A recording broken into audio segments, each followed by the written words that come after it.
Hey, welcome back guys, this is TK. In this video we are going to take a look at configuring context directory agent CDA with Active Directory. We use Cisco CDA for identity based firewalls and also to identify the user IP and to map that to a username on a consumer devices like WSA and so forth. So in this video we are going to take a look at how to integrate CDA to Microsoft Active Directory. There are a few steps that you need to follow in order to associate CDA with the Active Directory event log.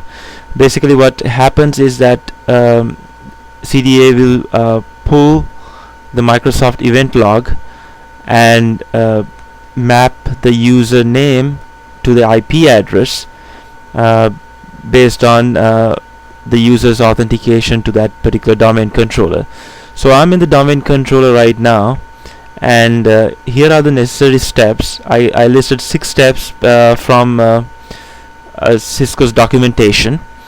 So the first step is that we need to have the Windows Firewall open for WMI and DLL host exe executable. So let's do that first.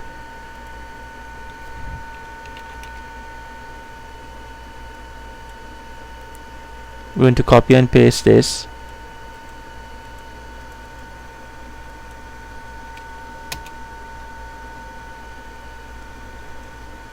And for this one, for DLL host exe, I'm going to open up the firewall configuration. You notice that the Windows Firewall is turned on this domain controller, and go to advanced settings. We create inbound and outbound rules.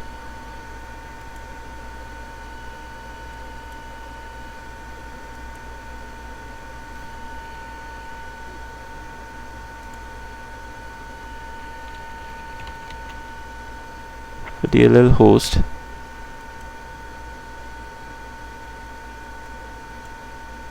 we're going to allow this connection. Let's put it as CDA DLL host in, and then let's go ahead and do the outbound rule.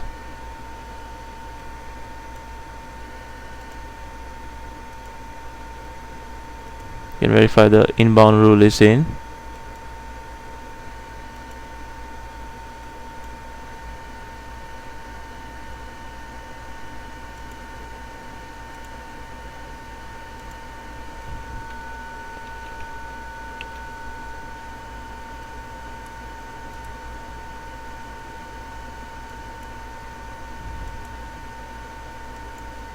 Allow the connection.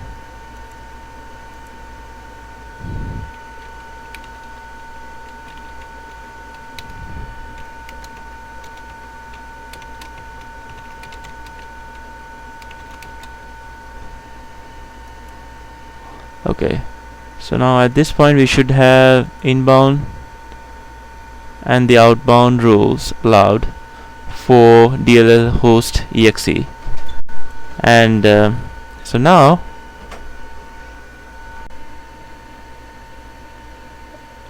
group policy management here. For that, go to tools, group policy management, and then let's expand towards to default domain controllers policy, and let's right click, edit that.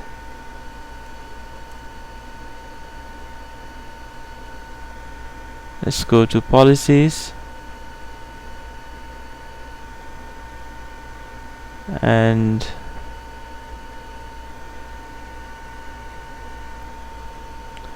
Windows settings, security settings,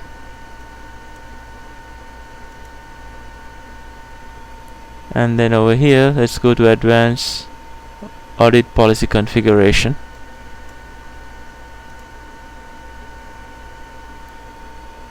Audit policies,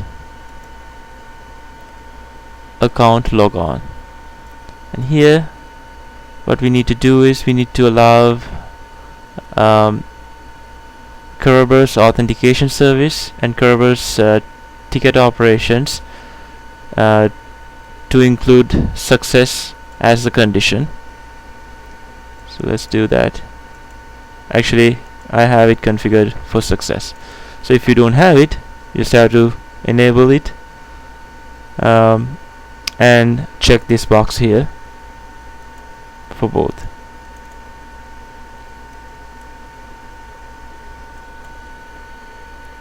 And then let's do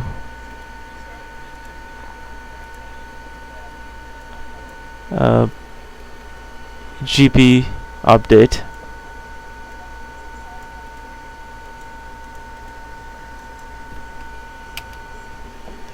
To enforce that policy.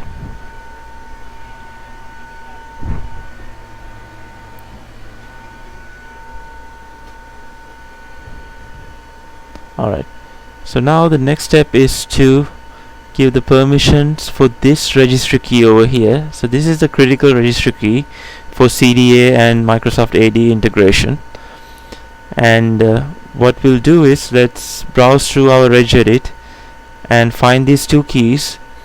And first of all, before we do that, let's create the user for the CDA and let that user to have full control for this registry key. So let's go ahead and create the user first.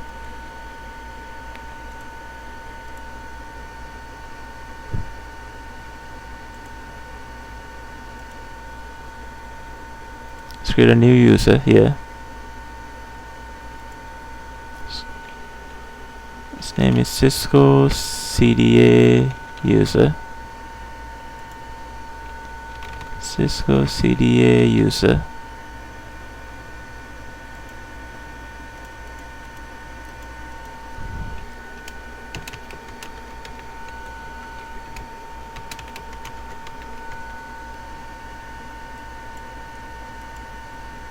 And what we need to do is we need to put this user as a member of the event log readers.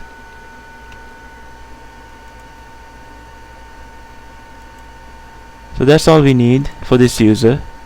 By default it's part of domain users, and we need to add it to event log readers. So apply that. Right. So what we'll do is now let's go ahead and give permissions for this registry key located in these two areas on the regedit.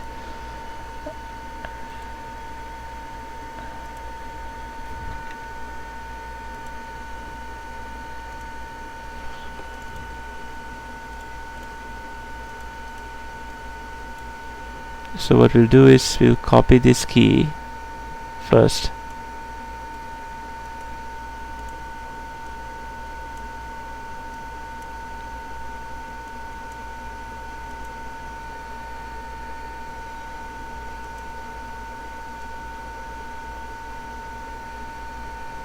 It's under H key class root. So we're going to look for that.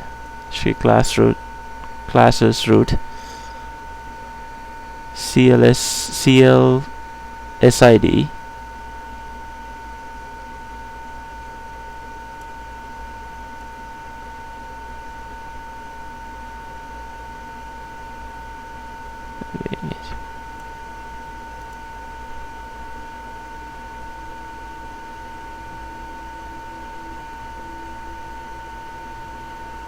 This one over here, and let's do a find.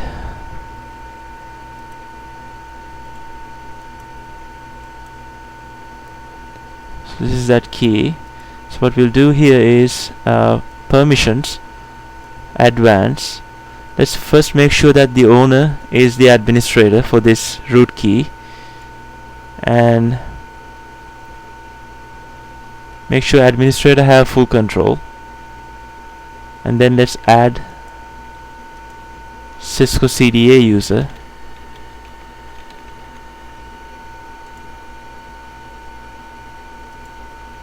Give full control.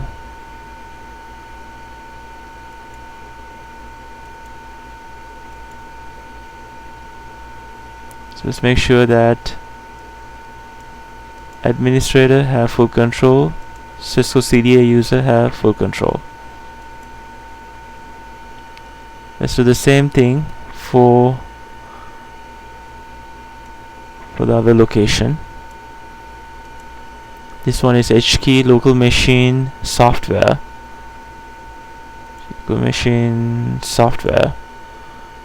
Classes WOW. Classes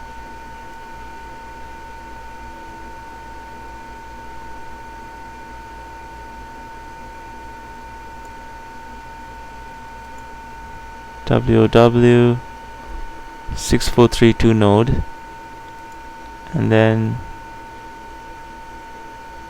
CLSID. Let's do the find.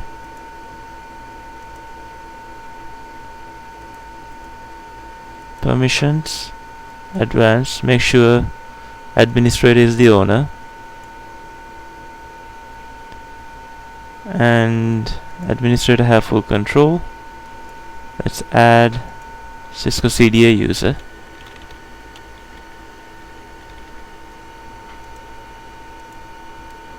Give full control to that.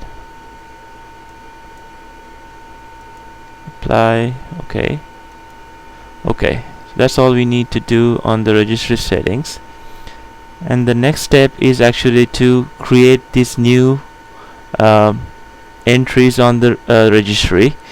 For that, what we could do is we could have this copy to a text file and then save that text file as a reg.reg. It becomes a registration entry file.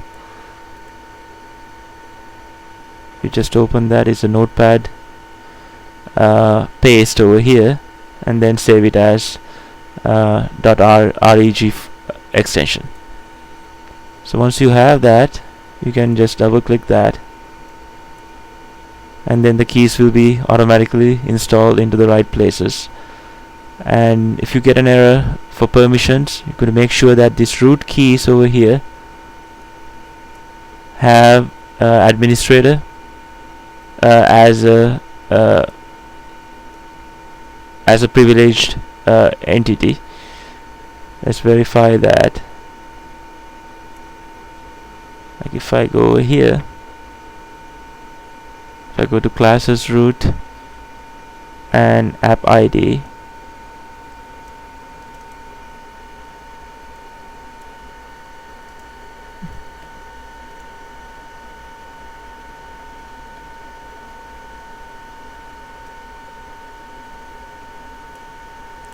over here, just make sure that under permissions the administrator have full control, otherwise you won't be able to execute the registry script.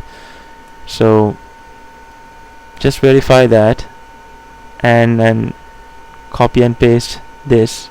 By the way, all this is on the Cisco's documentation, so you just have to take it from there, copy it, text file, save it as a .reg, and then execute the registry script. And the last two steps involves DCOM and WMI. So for the DCOM, let's go to DCOM config tool.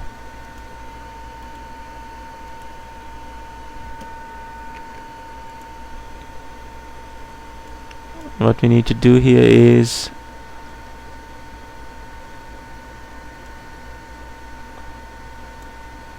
component services, computers, my computer, and on the action, properties, COM security, and on this 4 we just need to add the CDA user with the appropriate access. So first we'll add here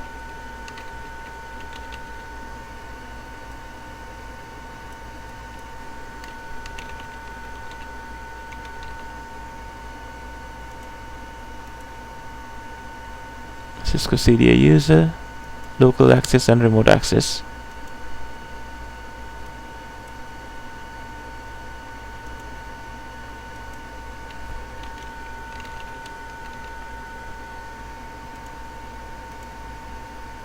Cisco CDA user here, both local and remote access. And the launch activation permissions, let's do the same.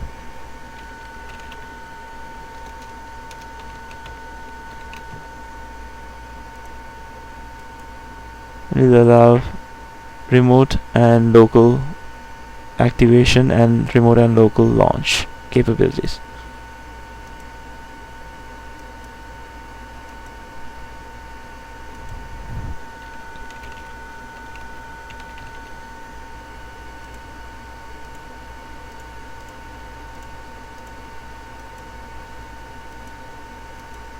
Once you do that, the last step is the WMI config.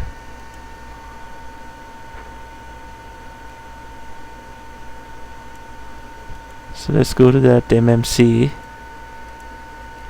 for WMI.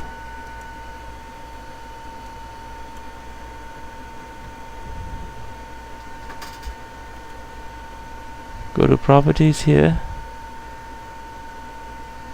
security, SIMv2, security, and let's add the user.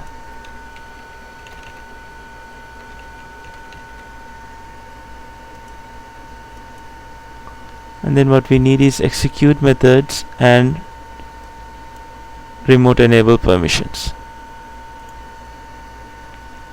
So we need execute methods and remote enable permission. Apply that. So this is all we need to do for this integration right now. So let's go back to the CDA. Let's log in.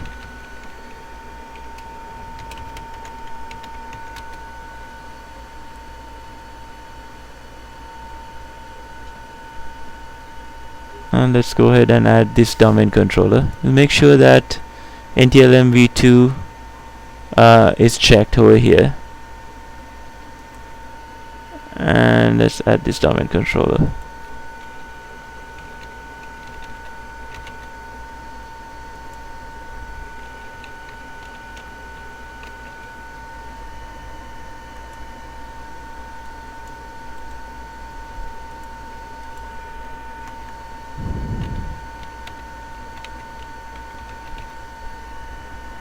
This is that user account we created, Cisco CDA user.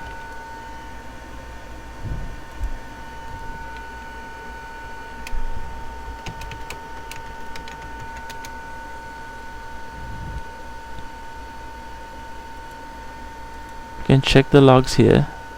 Clear this.